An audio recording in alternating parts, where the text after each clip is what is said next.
CLE's KK CBSE school Chikodi कक्षा 9वीं में एक बार फिर से आप सभी का स्वागत है। आज की इस कक्षा में हम पढ़ने जा रहे हैं बच्चों रैदास के दूसरे पदों के बारे में। रैदास के हमारे अभ्यास के लिए रैदास के दो पद हैं। इस पहला पद हमने पिछले क्लास में देखा है, उसमें रैदास जी ने अपनी तुलना भगवान के साथ की है। वो कहते हैं भगवान चंदन है तो मैं क्या हूँ, पानी हूँ। भगवान बादल हैं तो मैं मोर हूँ। तो इस प्रकार से वो अपनी तुलना भगवान के साथ करते हैं। तो दूसरे पद में यहाँ पर वो भगवान की महिमा बता रहे हैं, किस प्रकार भगवान दीन दुखियों की सहायता करते हैं। तो चलिए देखते हैं। ऐसी लाल तुझ बिनु कौन करें, गरीब निवाजू गुसैया मेरा माथे छत्रु धरे। जाकी छोटी जगत कहूँ लागे ता परी, पर तू ही डरे। निचहु उच्च करे मेरा, गुबंधु काहू ते न डरे। नामदेव कबीरु तिलोचनु सधना सैनु तरे। कही रविदासु सुनहु रे संतहु, हरिजीव ते सबे सरे। तो यहाँ पर कवि भगवान की महिमा बता रहे हैं। तो देखिए ऐसी लाल यानी कि स्वामी, यानी कि कौन, भगवान। कौन है बच्चों, स्वामी यानी कि कौन, भगवान। कौनु यानी कि इसका अर्थ होता है कौन। गरीब निवाजू यानी कि गरीब यानी कि दीन दुखी। गरीब यानी कि कौन होते हैं, दीन दुखी। और निवाजू यानी कि उनके ऊपर दया करने वाला।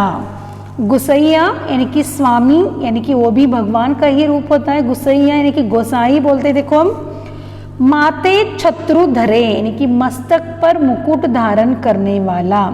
माथे यानी कि सिर, छत्र यानी कि छत्री यानी कि मुकुट, धरे यानी कि धारण करने वाला। समझ में आया। माथे यानी कि मस्तक यानी कि सिर पर जिसने मुकुट धारण किया है वो माथे छत्रे धरु। कौन है, वो भी भगवान ही है। भगवान के सिर पर ही मुकुट होता है ना। तो इन पंक्तियों का अर्थ इस प्रकार है बच्चों। कवि भगवान की महिमा का बखान करते हुए कहते हैं कि भगवान गरीबों और दीन दुखियों पर दया करने वाले हैं। उनके माथे पर सजा मुकुट उनकी शोभा बढ़ा रहा है।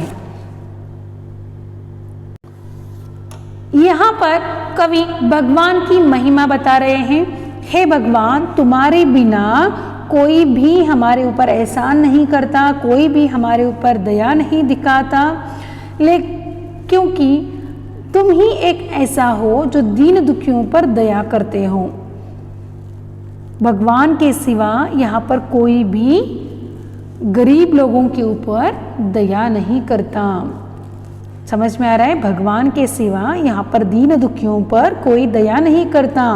और भगवान जो है वो बिना भेदभाव करे सभी को एक जैसा बनाया है और सभी को एक जैसा देखते भी हैं। और दीन दुखियों के ऊपर भी दया कौन करता है, भगवान ही करते हैं। यहाँ पर दिया गया है कि गरीब निवाजू गुसैया यानी कि दीन दुखियों पर दया करने वाले, उनके माथे पर सजा हुआ मुकुट उनकी शोभा बढ़ा रहे हैं। यानी भगवान वो हैं जिनके माथे पर मुकुट है और ऐसे दीन दयाल ही जो भगवान है वो दीन दुखियों की मदद करते हैं। यानी कि मुकुटधारी ही गरीबों पर दया करते हैं। ठीक है बच्चों, आगे देखिए। जाकी छोटी जगत कहू लागई ता पर तू ही डरे। निचहु ऊंच करे मेरा गोविंदु, काहू ते न डरे। छोटी यानी कि छुआछूत, अस्पृश्यता। ठीक है। जगत कहू लागे यानी कि संसार के लोगों को लगती है, यानी कि जगत यानी कि संसार। कहू लागे यानी कि जो लोग बोलते हैं, देखो उसका लगना कहते हैं, देखो उसको इस प्रकार से। ता पर तू ही डरे, उन पर द्रवित होता है भगवान, उनके ऊपर प्रसन्न होते हैं।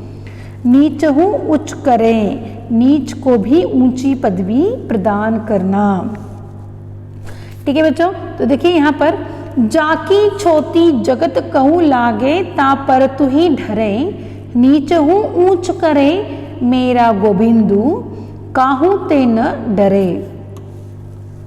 यहाँ कवि कहते हैं कि यानी संसार के वे लोग जो अछूत हैं, संसार के वे लोग जिन्हें अछूत समझते हैं, जिन्हें नीच मानते हैं, उन पर भी भगवान दया दिखाते हैं। समझ में आ रहा है? संसार यानी कि जगत में जो लोग जिन्हें हम नीच मानते हैं, नीच वर्ग का मानते हैं, अछूत मानते हैं, लेकिन भगवान उनके ऊपर भी दया दिखाते हैं।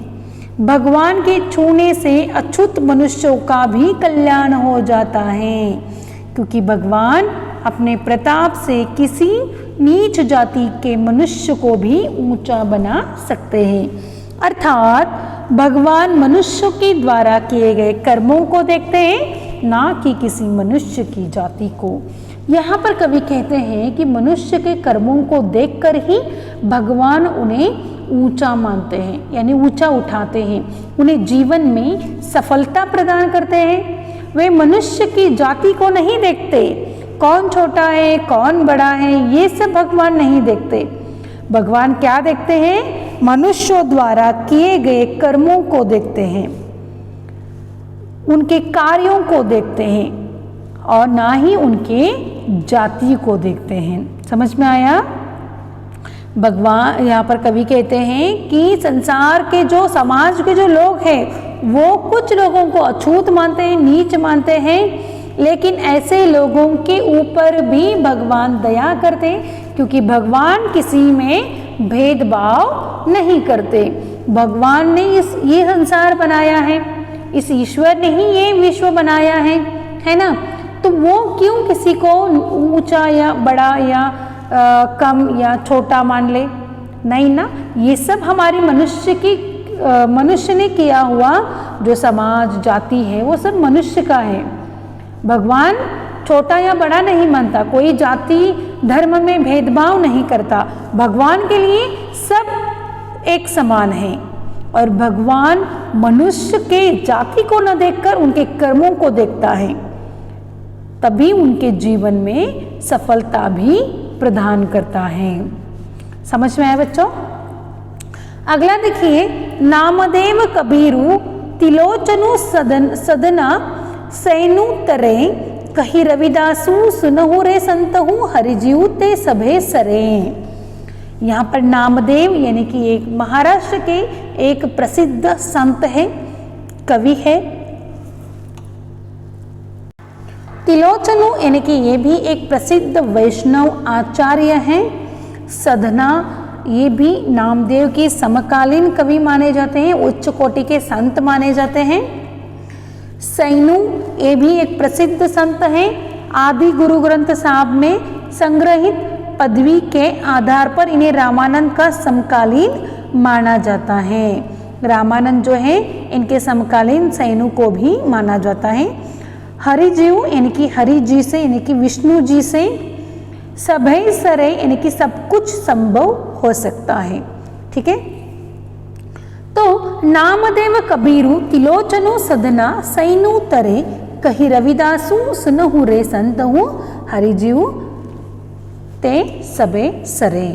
तो देखिए यहाँ पर नामदेव कबीरू तिलोचनु सदना सैनु तरे।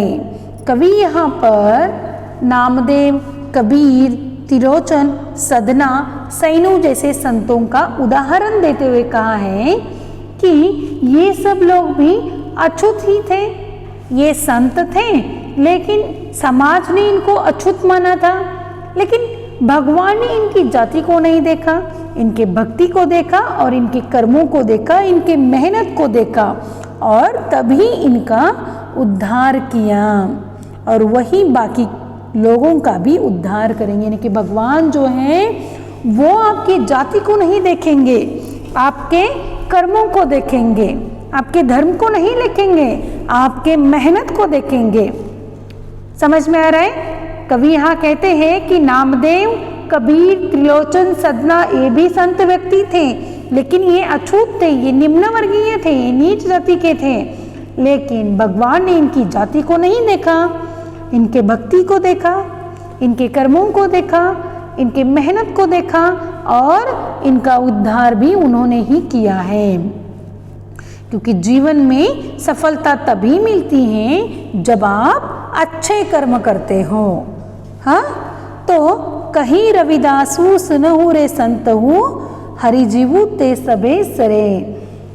तो कवि कहते हैं कि रविदास कहते हैं कि बाकी के लोगों का भी, जो हरि है, जो विष्णु है, जो राम है, वो बाकी लोगों का भी उद्धार करेंगे। कब करेंगे? जब आप अच्छे कर्म करते हैं। कवि कहते हैं कि सज्जन व्यक्तियों तुम सब सुनो, उस हरि के द्वारा इस संसार में सब कुछ संभव है। जो हरि है, जो विष्णु जी हैं, उनके द्वारा, क्योंकि विष्णु यानी कि इस सृष्टि का पालन करता है ना। तो इस पद में कवि हमें ये समझाना चाहते हैं कि यदि भगवान चाहे तो वे कुछ भी कर सकते हैं, क्योंकि इन्होंने इस संसार को बनाया है।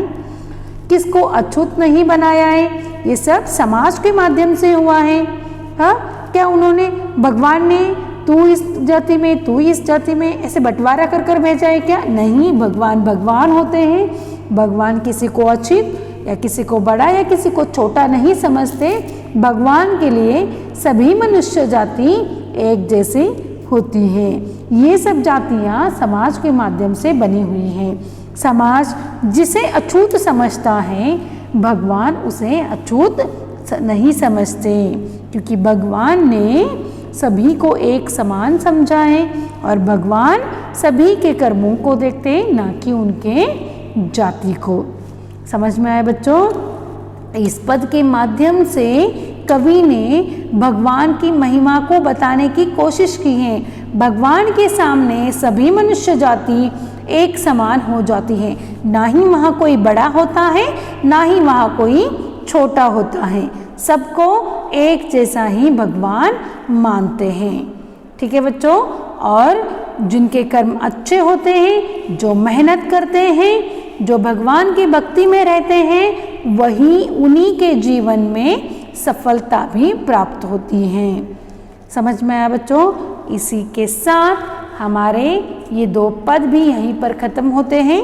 अगले क्लास में इन पद, ये रविदास के पद जो हैं, इनके ऊपर जो भी प्रश्न आए उनकी चर्चा करेंगे। धन्यवाद।